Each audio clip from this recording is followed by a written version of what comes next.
बियाबनि आफादगिरि नेहाथारि लोगोसे बियाबनि सिङावनो थानाय मोनफ्रोमबो गामिनिफ्राय सफैनो हानाय आरज हानजाजों लोगोसे माइनाव लाइमोन आफाद दौरियासारि लोगोसे बे ओनसोलनि बाथौआरि सिबिसुला खुलुमबाय। दिनैनि रादाबखौ फरायदों आं गबिन बाग्लारि।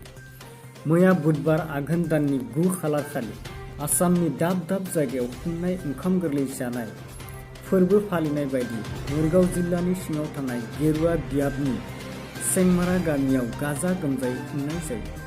बे हाबाफारियाव मोनसे गेवलां मेलबो खुंनाय जायो। बे मेलाव आफादगिरि मासि आजावि, गेरुवा बियाब बाथौ गौथुमनि आफादगिरि मानगोनां अजित कुमार बसुमतारी बिथाङा आरो मेलनि थांखिखौ बेखेवो गेरुवा बियाब बाथौ गौथुमनि नेहाथारि मानगोनां महेन्द्र ब्रह्म बिथाङा। बे मेलाव गाहाय आलासि महरै नुजाथिफैयो दुलाराय बाथौ गौथुमनि मिरु नेहाथारि मानगोनां गणेश दैमारि आरो लोगो नेहाथारि रातिराम बर' बिथांमोना।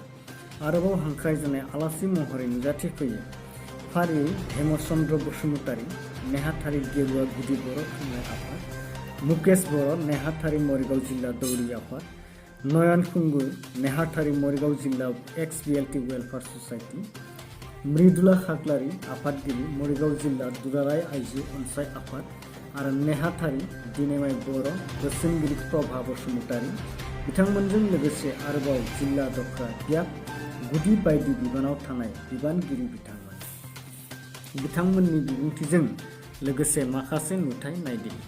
मरिगावनि रिपर्ट प्राइम 24 हेडलाइन।